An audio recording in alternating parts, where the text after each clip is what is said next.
In September 1683, the walls of Vienna stood at the crossroads of history.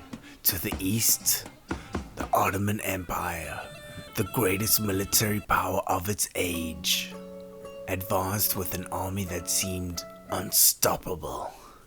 To the west, the Holy Roman Empire, weakened and divided, prepared for what many feared would be the final defense of Christian Europe.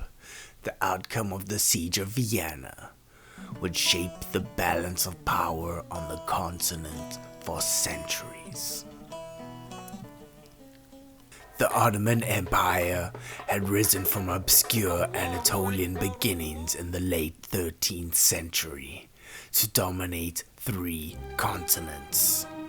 By 1453, they had captured Constantinople, transforming it into Istanbul and making it the heart of an empire renowned for its formidable armies, vast wealth, and unmatched military engineering. The Janissaries, their elite infantry, and their colossal siege artillery had humbled kingdoms and toppled cities that once seemed impregnable. Meanwhile, their great European rivals, the Habsburgs, did not build their empire through conquest alone, but through dynastic marriages.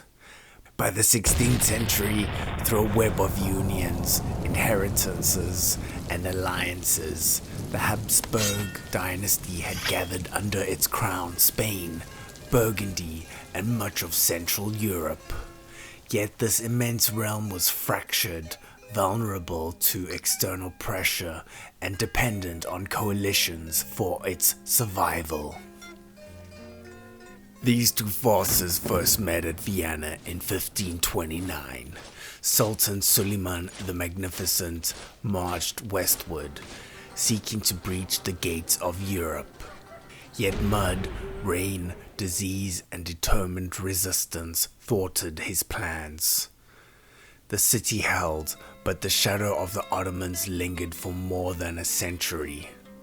By the late 17th century, under Grand Vizier Kara Mustafa, the Ottomans returned. This time, they came with 150,000 soldiers, the largest army Europe's seen in generations.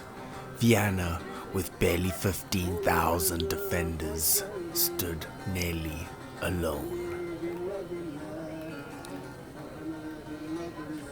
The siege was brutal.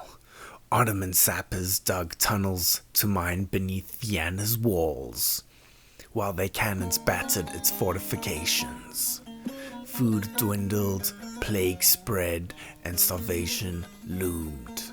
The defenders, soldiers, townsmen, even bakers, fought not only with arms, but also by counter-mining beneath the earth, listening for Ottoman shovels in the dark and collapsing tunnels with fire and powder. Inside the city, despair mounted. Outside Europe hesitated. Few rulers wished to risk their armies in what seemed like a lost cause. But Vienna sent urgent calls for help, and eventually one king answered. John Sobieski, the King of Poland, chose to act. Rallying his forces and uniting with armies of the Holy Roman Empire and other allies, he marched south with a coalition of some 70,000 men. On September 12, 1683, as the Ottomans prepared for a final assault on the weakened city, Sobieski arrived. At the head of the famed Polish winged hussars, Sobieski and his horsemen thundered down the hills towards the Ottoman lines. Their momentum shattered the besiegers' resolve. After 2 months of dominance, the Ottoman camp collapsed in a single day. Kara Mustafa's army fled, leaving behind supplies, weapons, and even their prized stores of coffee. The battle was decisive.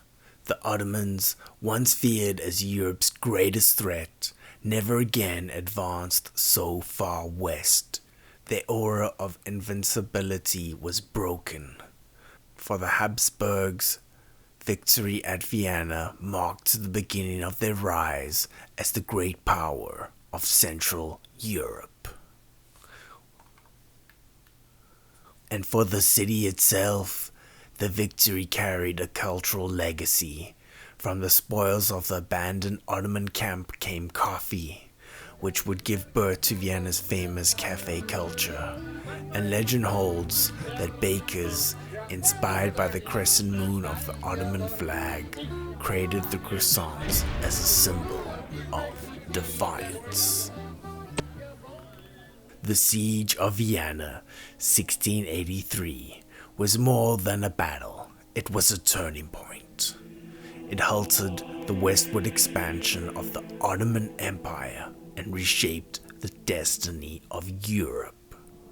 Out of the starvation and near collapse, Vienna not only survived, but emerged as a cultural and political capital.